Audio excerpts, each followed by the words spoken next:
O ano é 1912. A bordo do Titanic, o maior e mais luxuoso navio já construído, milhares de passageiros atravessam o Atlântico, confiantes de que nada poderia dar errado. Mas em poucas horas, o orgulho da engenharia humana se transformaria em um pesadelo gelado, deixando para trás histórias de coragem e de puro desespero. Mas antes de começar, me fale, de onde você está ouvindo essa história e que horas são aí agora? Sejam bem-vindos ao Fogueira Sonolenta. O ar dentro do navio tinha um cheiro leve de carvão queimado, misturado ao perfume caro dos salões e ao aroma distante de sal vindo do mar. O Titanic avançava firme, cortando as ondas negras da noite. Lá fora, o vento era cortante, mas o céu, tão limpo que parecia uma pintura. Milhares de estrelas brilhavam sobre a vastidão do Atlântico, como se observassem silenciosas aquele gigante de aço. Nos corredores, passos ecoavam sobre os tapetes grossos. Homens conversavam em voz baixa sobre negócios e destinos distantes. Mulheres, envoltas em vestidos elegantes, riam suavemente, alheias a qualquer preocupação. Era impossível imaginar que, sob aquele cenário perfeito, algo estivesse prestes a mudar para sempre. O mar estava calmo demais, quase imóvel. Nenhuma onda quebrava com força contra o casco. Somente o som constante das máquinas, trabalhando como um coração metálico, lembrava que havia vida dentro daquele colosso. Você caminha pelo convés, sentindo o frio penetrar pelas roupas. Cada respiração forma uma nuvem branca no ar. Ao longe, a escuridão é absoluta, um vazio tão profundo que parece engolir tudo. Não há luzes na linha do horizonte, apenas o silêncio. E então, um som seco, quase imperceptível, como o arranhar de unhas contra metal. Um leve tremor percorre o chão sob seus pés. Pequeno demais para assustar, mas suficiente para fazer alguns olhares se cruzarem. No instante seguinte, tudo volta ao normal, ou pelo menos parece. No coração do navio, homens da tripulação já se entreolham, com expressões tensas. Um deles limpa o suor frio da testa, mesmo com o ar congelante. Algo não está certo, mas ninguém quer dizer em voz alta. O Titanic segue, imponente e ainda assim mais frágil do que qualquer um ali ousaria imaginar. Perfeito, então vou seguir a narrativa exatamente no mesmo ritmo, lenta, descritiva e crescente, para que seu público vá sentindo o peso da situação antes do desastre realmente se revelar. A princípio, nada parece ter mudado. O baile continua, os risos ainda preenchem o ar. O som de uma orquestra distante desliza suavemente pelos corredores, quase abafando qualquer sinal de preocupação. Mas, nos andares mais baixos, a história já é outra. A água começa a infiltrar-se pelos compartimentos dianteiros, silenciosa como um ladrão na madrugada. Ela não chega com violência, não arromba portas, não explode janelas, apenas surge. Gélida, densa, movendo-se como se tivesse todo o tempo do mundo. Lá em cima, um oficial caminha pelo convés, tentando manter o olhar firme. Ele para, observa o mar e morde o lábio. Não há lua para iluminar a superfície, a escuridão é total, e é exatamente essa escuridão que esconde o perigo. O iceberg, agora distante, já cumpriu seu papel. Nos corredores, alguns passageiros notam um leve desalinhamento nas taças sobre as mesas. Uma vibração quase imperceptível. Outros percebem um rangido longo, metálico, que parece vir das profundezas. Você sente um arrepio. Não é apenas o frio, é aquela sensação de que algo está errado, mesmo que ninguém tenha explicado o quê. Ao passar por um grupo de marinheiros, percebe o silêncio pesado entre eles. Um deles segura um bloco de anotações, o lápis tremendo. O outro, encarando o chão, balança a cabeça de forma quase imperceptível. Então, finalmente, um rumor começa a se espalhar. Um sussurro que passa de boca em boca, mudando levemente a cada repetição. Dizem que batemos em algo. Foi só um arranhão. Não, foi sério, mas eles já estão cuidando. Mas ninguém realmente sabe. Ou ninguém quer acreditar. Enquanto isso, nos salões iluminados, a música segue. O calor das luzes e das conversas mantém a ilusão de que tudo está bem. Só que, a cada minuto, a água sobe, e sobe rápido. O Titanic, O navio que não poderia afundar já começou a morrer. O ar dentro do Titanic tinha uma presença quase palpável. Não era apenas ar, era um misto de aromas e sons que se entrelaçavam no espaço. O leve cheiro adocicado de perfumes caros, o aroma quente de tabaco vindo dos charutos recém-acendidos, o discreto toque salgado trazido pelo vento do mar e, lá no fundo, o odor sutil, mas constante, do carvão queimando nas entranhas do navio. As paredes brilhavam sob a luz suave dos lustres, refletindo o dourado e o marfim das decorações. Carpete grosso abafava a maior parte dos passos, mas de vez em quando o eco de sapatos apressados escapava de algum corredor distante. Havia um clima de segurança absoluta, como se nada, absolutamente nada, pudesse interromper aquela travessia. O Titanic avançava firme, cortando as águas negras do Atlântico. Do lado de fora, o frio era tão intenso que cada respiração formava pequenas nuvens brancas no ar, dissolvendo-se lentamente antes de serem engolidas pelo vento. O céu estava limpo, assustadoramente limpo. Uma tapeçaria de estrelas tão nítida que parecia pintada à mão. O mar, espelhado, refletia aquele brilho, transformando o horizonte em um infinito pontilhado de luz. Você caminha pelo convés superior, sentindo o metal frio sobre os pés, mesmo através do solado dos sapatos. Ao longe, vê algumas figuras isoladas, um casal abraçado, trocando palavras que se perdem no som do vento. Um senhor idoso, apoiado no corrimão, fumando calmamente enquanto observa o vazio.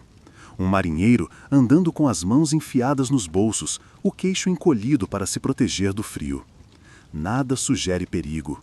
Tudo parece normal demais. Mas é justamente esse normal que esconde o início do desastre. Primeiro, é um som. Baixo, curto, quase como o arranhar de unhas sobre uma superfície metálica. Depois, um leve tremor, tão sutil que muitos nem notam. Você, no entanto, sente, como se o chão tivesse respirado sob seus pés. A movimentação no convés não muda, as conversas continuam, abafadas pelo casaco do vento. Mas lá dentro, nas partes mais profundas do navio, algo começa a mudar. No compartimento de carga, um marinheiro ouve a água. É um som irregular, como se pequenas mãos estivessem batendo contra o casco, mas de forma constante, sem cessar. Ele segura uma lanterna, aponta para o canto e vê. Primeiro, um filete, depois um jato fino, gelado, que rapidamente engrossa. A água não invade como uma fera furiosa. Ela entra como se soubesse que vencerá de qualquer forma. Fria, pesada e inevitável. Enquanto isso, nos salões iluminados, a música segue. A orquestra preenche o ar com acordes delicados que dançam entre as conversas e o tilintar de tastas. As risadas são leves, confiantes. Há quem fale sobre Nova York com entusiasmo, quem aposte sobre negócios, quem planeje encontros para depois da viagem. Aquele mundo de luxo e calor ignora, por enquanto, que a apenas alguns metros abaixo, o mar já começou a invadir. No convés, o frio se intensifica. O vento muda de direção, trazendo um peso estranho com ele. Você se apoia no corrimão, olha para o horizonte e vê nada além de escuridão. É um vazio tão profundo que chega a causar um desconforto físico, como se os olhos procurassem por algo que simplesmente não está lá. Então surgem os primeiros olhares trocados, pequenos gestos que denunciam preocupação. Um oficial atravessa o convés em passos firmes, mas o queixo tenso e os ombros rígidos denunciam pressa. Ele não olha para os passageiros. Dois marinheiros conversam rapidamente, gesticulando, como se calculassem algo em silêncio. E um murmúrio começa a nascer, um sussurro que salta de um grupo para outro, mudando levemente a cada boca que o pronuncia. Foi um iceberg. Não, foi só um arranhão. Dizem que a água está entrando. Mas ninguém realmente sabe. Ou talvez ninguém queira saber. Lá embaixo, a tripulação trabalha em silêncio. O som do metal rangendo é abafado pelas paredes, mas para quem está ali é como ouvir o próprio navio se queixar. Os rostos estão pálidos, os lábios apertados. Alguns evitam se encarar por muito tempo, como se o olhar do outro fosse uma confirmação indesejada. Aquele mundo de luxo e calor ignora, por enquanto, que a apenas alguns metros abaixo, o mar já começou a invadir. No convés, o frio se intensifica. O vento muda de direção, trazendo um peso estranho com ele. Você se apoia no corrimão, olha para o horizonte e vê nada além de escuridão. É um vazio tão profundo que chega a causar um desconforto físico, como se os olhos procurassem por algo que simplesmente não está lá. Então surgem os primeiros olhares trocados, pequenos gestos que denunciam preocupação. Um oficial atravessa o convés em passos firmes, mas o queixo tenso e os ombros rígidos denunciam pressa.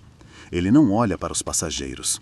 2 marinheiros conversam rapidamente, gesticulando, como se calculassem algo em silêncio. E um murmúrio começa a nascer. Um sussurro que salta de um grupo para outro, mudando levemente a cada boca que o pronuncia. Foi um iceberg. Não, foi só um arranhão. Dizem que a água está entrando. Mas ninguém realmente sabe. Ou talvez ninguém queira saber. Lá embaixo, a tripulação trabalha em silêncio. O som do metal rangendo é abafado pelas paredes, mas para quem está ali é como ouvir o próprio navio se queixar. Os rostos estão pálidos, os lábios apertados. Alguns evitam se encarar por muito tempo, como se o olhar do outro fosse uma confirmação indesejada. Você sente o frio subir pelas mãos, mesmo enfiadas nos bolsos. Não é apenas o clima, é aquela estranha sensação de que algo invisível está se aproximando e que não há volta. O Titanic segue, majestoso, mas a cada minuto está um pouco mais pesado, um pouco mais lento, um pouco mais próximo de seu destino final. O relógio da ponte marca poucos minutos após a meia-noite. O som constante das máquinas continua, mas agora há outro ruído, algo mais profundo. Um estalo metálico distante, como se o próprio casco estivesse soltando suspiros dolorosos. O imediato sobe rapidamente pela escada estreita, a respiração formando nuvens no ar frio. Ele encontra o capitão Smith de pé, observando o mar através das janelas da ponte de comando. O capitão, imponente em seu casaco grosso, mantém as mãos para trás, mas o olhar revela uma pontada de inquietação. "Senhor", diz o imediato, a voz baixa, quase cautelosa. O oficial Murdoch solicita sua presença. Há infiltração nos compartimentos dianteiros. Smith não responde de imediato. Ele encara o horizonte escuro, como se buscasse respostas no nada. Depois, dá um passo à frente, ajusta o gorro e segue. Seus passos são firmes, mas o silêncio entre cada batida de sapato parece pesado demais. Enquanto atravessam os corredores, o navio segue sua vida normal. Um casal elegante passa por eles, rindo de algo dito minutos atrás. Uma jovem desce a escada central com um vestido de seda, os cabelos cuidadosamente arrumados. Um garçom carrega uma bandeja de prata, equilibrando taças cintilantes. Nada disso combina com o frio crescente que escorre pelo ar, como uma sombra invisível. Ao chegar ao compartimento de carga, Smith sente o cheiro. Um frio úmido, salgado, que só poderia vir do mar. A lanterna ilumina o piso, e ali está, água, escura, movendo-se rápido, cobrindo o chão de aço. Um jato fino escapa por uma fenda, assobiando como se zombasse de qualquer tentativa de controle. O engenheiro-chefe se aproxima, os olhos fundos, a barba úmida. "Capitão", ele diz com a voz grave, "a água está entrando em pelo menos 5 compartimentos, talvez mais." Smith o encara por alguns segundos. "E se fecharmos as comportas?" O engenheiro hesita. "Já fechamos, mas não vai ser suficiente." O silêncio que se segue é quase físico, como um peso sobre os ombros. O capitão inspira fundo, como se quisesse guardar aquele ar antes de tomar uma decisão difícil. Lá no convés, alguns passageiros começam a sentir a diferença. O navio parece inclinar-se, apenas alguns graus, quase imperceptível, mas o suficiente para fazer as bolas de bilhar na sala de jogos rolarem lentamente sobre a mesa. Um homem intrigado coloca o copo no chão e vê o líquido balançar levemente para um lado. Ainda assim, nada de pânico, apenas curiosidade. Apenas a sensação vaga de que algo mudou. Na ponte de comando, o capitão retorna e dá ordens em tom firme. Preparem os botes, mas discretamente. Não alarmem os passageiros. As palavras ecoam na mente dos oficiais. A ordem não é comum. Preparar botes em uma noite calma como aquela significava que a situação era pior do que todos pensavam. Enquanto isso, no salão principal, a música continua. O calor das luzes douradas ainda abraça os convidados, mas a cada minuto o mar sobe um pouco mais. Lá embaixo, frio, silencioso, implacável. Nos corredores mais próximos ao convés, os passos da tripulação se tornaram mais rápidos. Não eram corridas, não havia gritos, mas o olhar de cada marinheiro denunciava pressa. Um movimento discreto de cabeça, um aperto no queixo, e eles seguiam, passando por passageiros que ainda conversavam sobre o cardápio do café da manhã. Do lado de fora, a noite seguia absolutamente calma. O mar, liso como vidro, refletia as estrelas com tanta perfeição que era difícil dizer onde começava o céu e terminava a água. Para quem olhava de cima, nada parecia fora do normal. Um oficial se aproxima de 2 marinheiros junto ao convés e fala em voz baixa, quase num sussurro. Comecem a liberar os botes, mas devagar. Cubram com as lonas até segunda ordem. Os marinheiros obedecem. As mãos trabalham rápido, soltando amarras, ajustando cabos, verificando polias. De vez em quando, um deles lança um olhar para dentro do navio, como se quisesse ter certeza de que ninguém estava prestando atenção.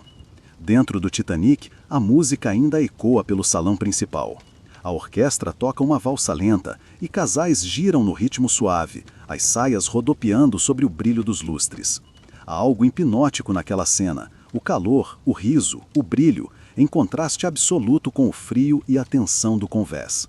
Alguns passageiros, no entanto, já notaram que os marinheiros estão mais presentes do que o normal. Um senhor de bigode espesso, apoiado em sua bengala, observa pela janela e franze a testa. Uma senhora enrolada em um chale de lã comenta em voz baixa para a amiga.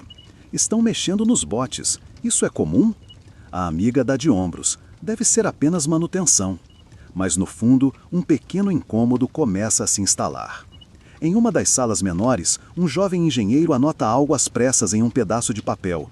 Sua mão treme levemente, e ele olha para a porta 2 vezes antes de continuar escrevendo. É uma lista, números, medições, tempos estimados. Ele suspira e dobra o papel, guardando-o no bolso interno do casaco. Lá no porão, a situação piora. A água já cobre quase todo o piso, subindo lentamente em direção às escadas. O som é constante, um bater surdo, irregular, como se o mar estivesse batendo na porta, esperando para entrar de vez. A iluminação ali é mais fraca, e o vapor que escapa das válvulas criam pequenas nuvens que se misturam ao ar frio e úmido. De volta à ponte de comando, o capitão observa a bússola, mas seu olhar está perdido. Ele sabe que cada minuto agora conta. Ainda não há pânico, mas o pânico virá, e quando vier, será impossível controlá-lo. Mantenham a calma, diz ele, mais para si mesmo do que para os outros. Ainda há tempo. No convés, o som dos cabos sendo puxados se mistura ao vento. Um bote é lentamente colocado na posição de descida, mas mantido suspenso, oculto pelas sombras. O Titanic continua cortando o mar escuro. O gigante ainda respira, mas cada respiração parece mais lenta. E sob seus pés, a água sobe, e sobe, e sobe. A mensagem começa a se espalhar, mas não de forma aberta. Não há anúncio nos salões, não há campainha soando. Tudo é feito em tons baixos, quase como um convite particular. No convés de passeio, um oficial se aproxima de um grupo de passageiros, inclinando-se para falar apenas o suficiente para que eles ouçam. Apenas uma precaução, senhoras e senhores. Por favor, se puderem subir com calma até a área dos botes, tragam seus casacos. A reação é variada. Alguns obedecem, de imediato, ainda que com expressões curiosas.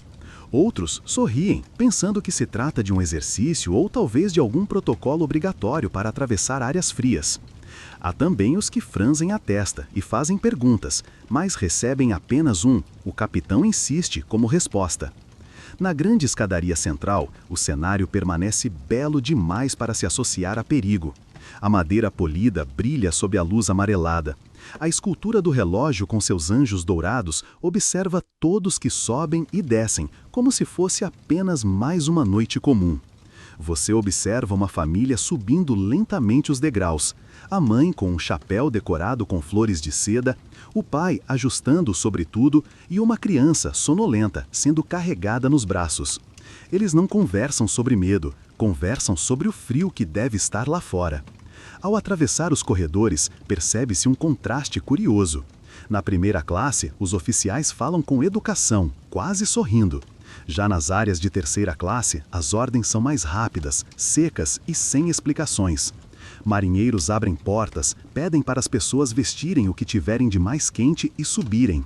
O sotaque de diferentes países se mistura em um murmúrio confuso. No convés, o ar é cortante. O vento parece ter ficado mais forte, trazendo aquele cheiro salgado e quase metálico. Alguns botes já estão prontos, suspensos nos cabos, balançando levemente. A madeira range de tempos em tempos, criando um som agudo no silêncio da madrugada. Um homem bem vestido olha para um dos marinheiros e pergunta, com um tom entre cético e divertido: "Estamos em perigo?" O marinheiro, jovem demais para carregar aquela tensão no rosto, apenas responde: "É só um procedimento, senhor, nada mais." Mas seu olhar diz outra coisa. Enquanto isso, lá embaixo, nos compartimentos alagados, a água já cobre degraus inteiros. Os engenheiros trabalham com bombas para tentar retardar o avanço, mas o som é desanimador. Um eco constante de máquinas ofegantes e o bater insistente das ondas internas. Na ponte de comando, o capitão Smith recebe um novo relatório. O imediato aproxima-se, tira o chapéu e diz com a voz grave: "Temos pouco mais de 1 hora, senhor, talvez menos." O capitão fecha os olhos por um segundo, absorvendo o peso da frase. Ele sabe que o navio está condenado, mas, lá fora, no convés, as estrelas ainda brilham, indiferentes ao destino do Titanic. O vento no convés parece mais frio agora. Não que a temperatura tenha realmente mudado, mas há algo diferente no ar. Talvez seja a mistura de expectativa e dúvida. Talvez seja apenas o silêncio que começa a dominar os grupos que esperam. Os primeiros passageiros aproximam-se dos botes, guiados por oficiais e marinheiros. Há lanternas acesas aqui e ali, lançando círculos de luz sobre o chão de madeira. O restante é sombra, quebrada apenas pelo brilho distante das estrelas. "Senhoras primeiro, por favor", diz um oficial, erguendo a mão para indicar a fileira de madeira clara que marca a entrada do bote. Algumas mulheres hesitam, olhando para o navio e depois para aquela pequena embarcação balançando levemente no ar. É difícil acreditar que aquilo seria mais seguro do que permanecer no Titanic, com toda a sua grandiosidade e calor. Uma delas, envolta em um casaco de pele, comenta em voz baixa: "Está tão frio, não há necessidade de ficarmos lá fora por tanto tempo. O navio é enorme, não pode afundar." O oficial apenas sorri de forma educada, sem responder. Lá no fundo, um marinheiro verifica as cordas. O atrito do cabo contra o guincho faz um som áspero, lento, como se cada volta fosse medida com extremo cuidado. Outros, segurando uma lanterna, iluminam o interior do bote. Bancos de madeira simples, um par de remos, um pequeno barril de água. Nada mais. Um senhor de chapéu alto recusa-se a entrar. "Minha esposa pode ir, eu ficarei aqui, não há perigo real." Ele dá um passo para trás, firme, enquanto a mulher, visivelmente desconfortável, olha para ele como quem implora em silêncio. No fim, ela também se afasta, escolhendo permanecer ao seu lado. O primeiro bote não enche. Mesmo com espaço para dezenas, parte dos assentos permanece vazia. Alguns passageiros simplesmente se afastam, voltando para a segurança aparente do interior do navio. Com um aceno breve, o oficial dá a ordem: "Baixem." O som das polias e cabos descendo ecoa pelo convés. O bote balança, desce lentamente, até tocar a superfície calma do mar. Não há ondas, não há vento forte, apenas o som da madeira tocando a água e o eco distante do maquinário ainda trabalhando. Lá embaixo, os ocupantes olham para cima. O Titanic, iluminado e imponente, parece ainda mais colossal visto daquela distância. É quase impossível acreditar que ele esteja em perigo. E mesmo no bote, alguns começam a murmurar que voltarão a bordo em breve, assim que o pequeno reparo for feito. Mas nos porões, o mar avança. As bombas não acompanham o volume da água. Cada compartimento inundado pesa mais, inclina mais o casco e traz o gigante alguns centímetros mais perto do abismo. Na ponte de comando, o capitão observa o mar, imóvel, como se calculasse mentalmente cada minuto que ainda resta. Ele sabe que para cada bote que parte meio vazio, menos vidas serão salvas quando a verdade se tornar impossível de esconder. O som das polias trabalhando já se tornou parte do ambiente no convés. Cada bote que desce deixa um vazio estranho na fileira, como se o navio estivesse pouco a pouco sendo despido de sua segurança.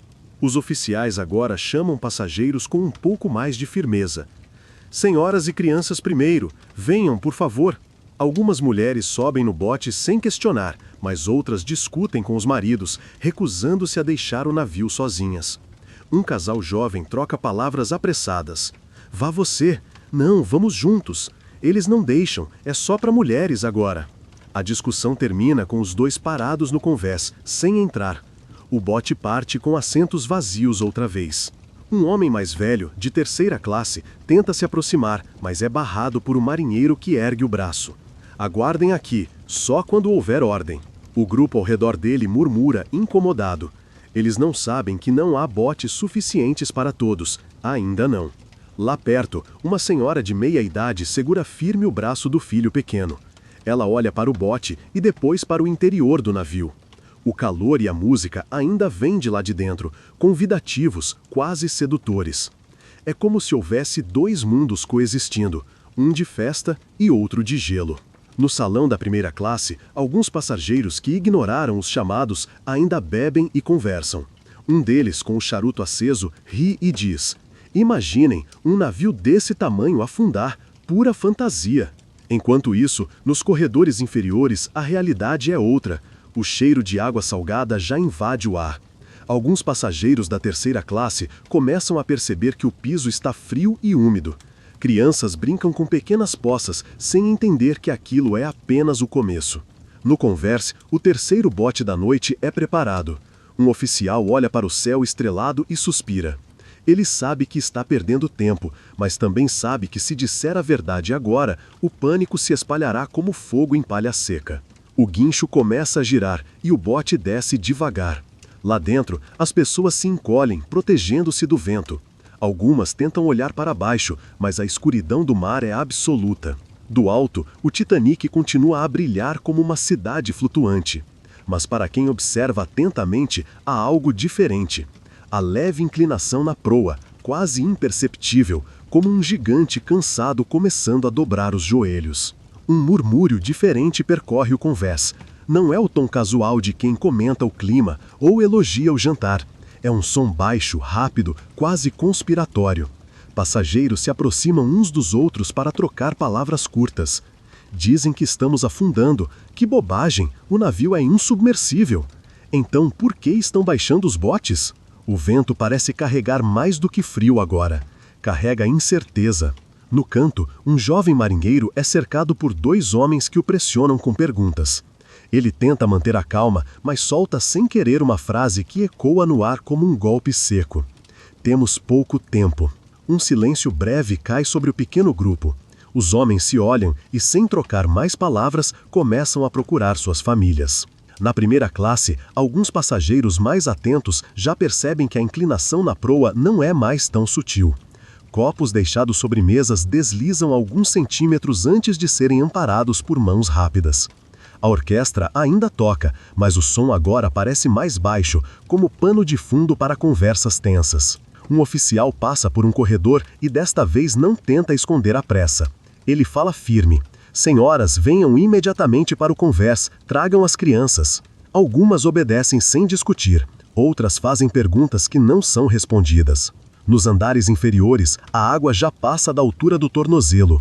O som é de mar batendo contra metal, constante e implacável.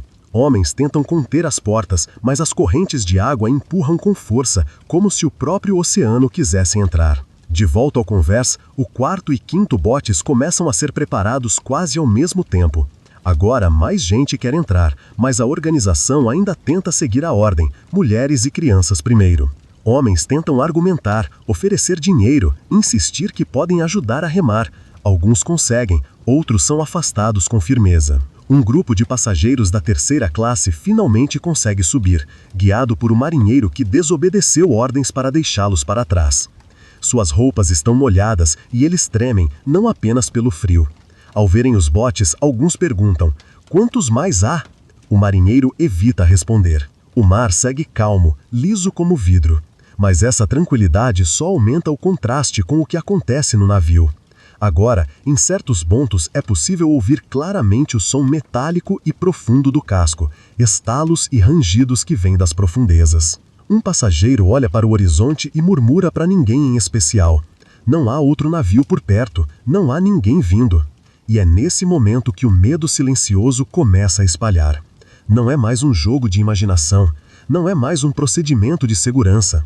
A dúvida começa a morrer e no lugar dela nasce algo mais frio que o vento da madrugada: a certeza de que o Titanic está condenado. O sexto bote está prestes a descer, mas desta vez não há espaço vazio.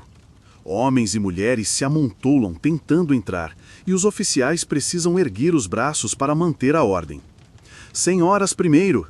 grita um deles, a voz já carregada de tensão. Mas nem todos obedecem. Um homem alto, de casaco escuro, agarra a borda do bote e tenta subir. É puxado de volta por dois marinheiros. Ele reage com fúria. "Eu pago o que quiserem." Um dos marinheiros apenas balança a cabeça, empurrando-o para trás com firmeza. O som de discussões cresce. Há choro de crianças, ordens gritadas e até o estrondo de uma mala caindo no convés. Pela primeira vez, a orquestra lá dentro perde o ritmo por alguns segundos. O maestro hesita, mas retoma a música como se nada estivesse acontecendo. No convés inferior, mais passageiros da terceira classe conseguem subir as escadas, mas o caminho é bloqueado por cordas e marinheiros armados. Um deles aponta para outra rota, mais longa e estreita. Cada minuto perdido significa menos chances de encontrar um bote. Lá na proa, um grupo percebe que a inclinação é muito maior agora. Andar contra o declive exige esforço e alguns começam a se segurar nas laterais. Um homem tropeça e cai de joelhos, levantando-se com o olhar de quem finalmente entende o que está por vir. O sétimo bote começa a descer com pressa. Um oficial, suando apesar do frio, ordena que soltem as cordas mais rápido. O casco range e a madeira do bote bate contra o navio antes de tocar a água. Lá dentro, passageiros se encolhem, olhando para cima como se temessem que o navio desabe sobre eles. Em meio ao barulho, um som diferente ecoa: o disparo de um revólver. Não é para ferir, mas para assustar. O oficial que disparou ergue a arma para o alto e grita: "Voltem para trás ou abriremos fogo!" O efeito é imediato.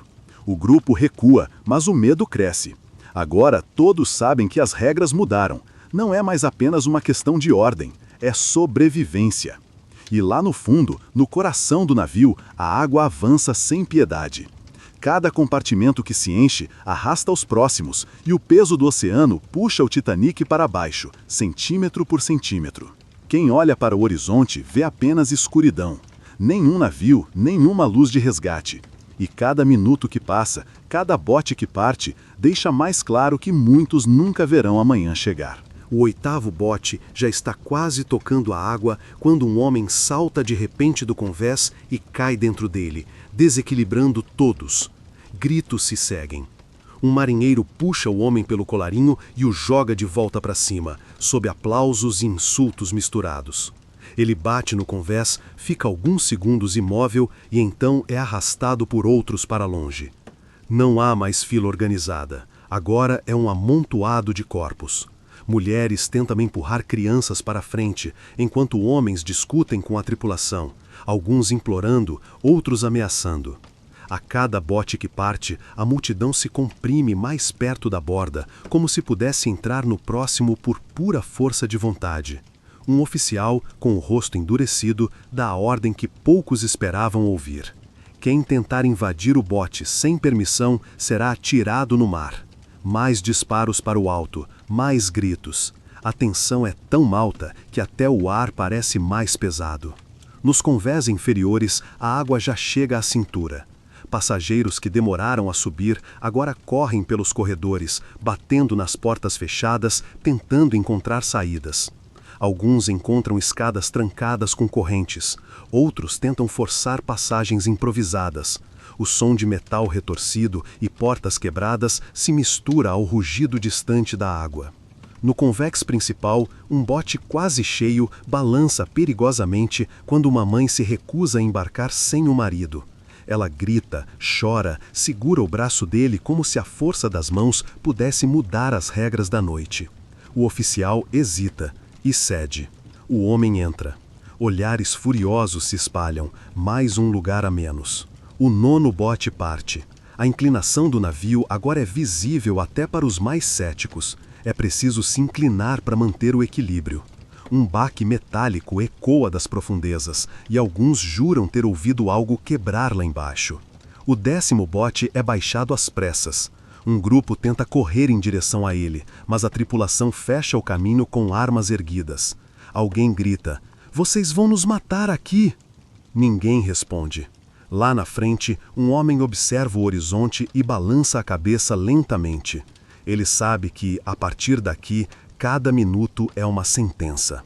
E para quem ainda está a bordo, a realidade é uma só. Os botes estão acabando. E o Titanic está afundando mais rápido do que todos imaginam. O último bote desaparece na escuridão, levando consigo os gritos de quem ficou para trás. No convés, centenas de pessoas se amontoam, olhando para o vazio onde, até alguns minutos atrás, havia uma chance de viver. Agora, só resta o navio. A inclinação é tão grande que caminhar se torna quase impossível. Quem está na proa precisa se agarrar a corrimãos, cordas, qualquer coisa que possa impedir uma queda. Mas alguns já escorregam e deslizam pelo convés molhado, colidindo uns com os outros antes de serem detidos por grades ou por outros corpos. O mar, até então silencioso e calmo, começa a rugir contra o casco. A pressão da água invade compartimentos internos com violência, arrancando portas, quebrando móveis e empurrando tudo em seu caminho. Dentro do navio, corredores se transformam em rios gelados. A luz elétrica pisca, primeiro uma, depois outra, até que todo o convés inferior mergulha na penumbra. A orquestra, ainda no salão, toca com mais força, como se quisesse abafar o caos, mas o som é engolido por um estrondo metálico vindo das entranhas do navio. Muitos se viram na direção do barulho, e é nesse momento que o Titanic geme, um som agudo e grave ao mesmo tempo, como se o aço estivesse gritando. Gritos ecoam. Alguns correm para a polpa, acreditando que ali haverá mais tempo. Outros rezam, ajoelhados, abraçados aos filhos. O convés já está parcialmente coberto pela água gelada, e quem cai nela solta um grito curto, sufocado pela dor instantânea do frio. A inclinação aumenta de repente. Pessoas perdem o equilíbrio e começam a deslizar em direção à proa submersa. Algumas tentam se segurar nas cordas, outras agarram desconhecidos, arrastando-os junto.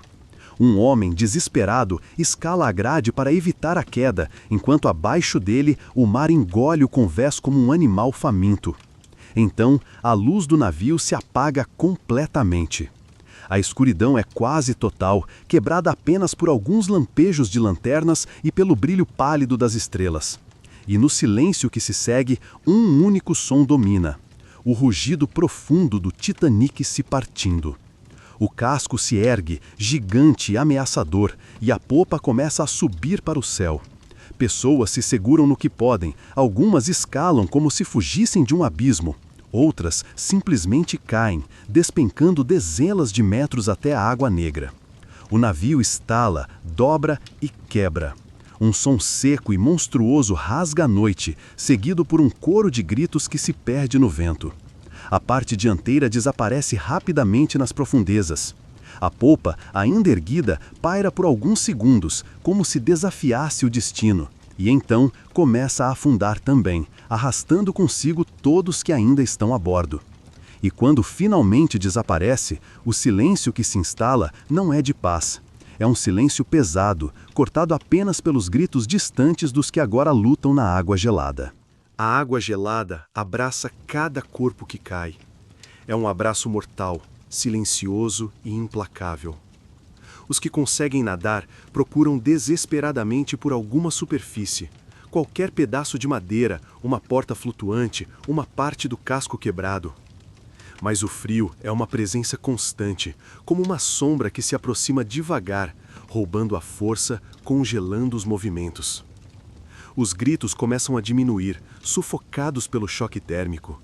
Os pulmões queimam, os músculos tremem e o corpo pede descanso, mesmo quando a mente implora por luta. Alguns se agarram aos poucos sobreviventes, compartilhando calor e esperança, mesmo sabendo que esta é tênue. Outros simplesmente deixam-se ir, entregues ao silêncio que cresce a cada minuto. O céu continua estrelado, indiferente ao sofrimento abaixo. Navios distantes não veem ou não ouvem o chamado daquela noite. Lá em cima, no horizonte, a primeira luz da aurora começa a romper o véu da noite. E com ela, a dura realidade: muitos não verão o amanhecer. Mas entre os sobreviventes, há quem segura a vida com unhas e dentes. Cada instante é uma batalha contra o frio, contra o desespero, contra o tempo. E é nesse silêncio cortante, neste frio infinito, que termina a noite do Titanic. E assim, no silêncio frio do Atlântico, a história do Titanic se desfez entre as ondas. Milhares de vidas, sonhos e esperanças foram levados pela escuridão daquela noite. Mas, mesmo em meio ao desastre, houve coragem, gestos de humanidade que brilham como estrelas na escuridão. Homens que cederam seus lugares, mulheres que protegeram seus filhos com bravura. Estranhos que se tornaram irmãos na luta pela sobrevivência. Essa história não é apenas sobre um navio que afundou. É sobre a fragilidade da vida e a força do espírito humano diante do impossível. Enquanto você ouve isso, lembre-se, o tempo pode apagar os eventos, mas não apaga as histórias que nos tocam. Histórias que nos lembram de valorizar cada momento, cada respiração, cada abraço. Obrigado por estar aqui, por ouvir e lembrar. De onde quer que você esteja, e seja qual for a hora, espero que essa história tenha trazido não apenas conhecimento, mas também um momento de reflexão. Até a próxima viagem, calma, segura e cheia de histórias para contar.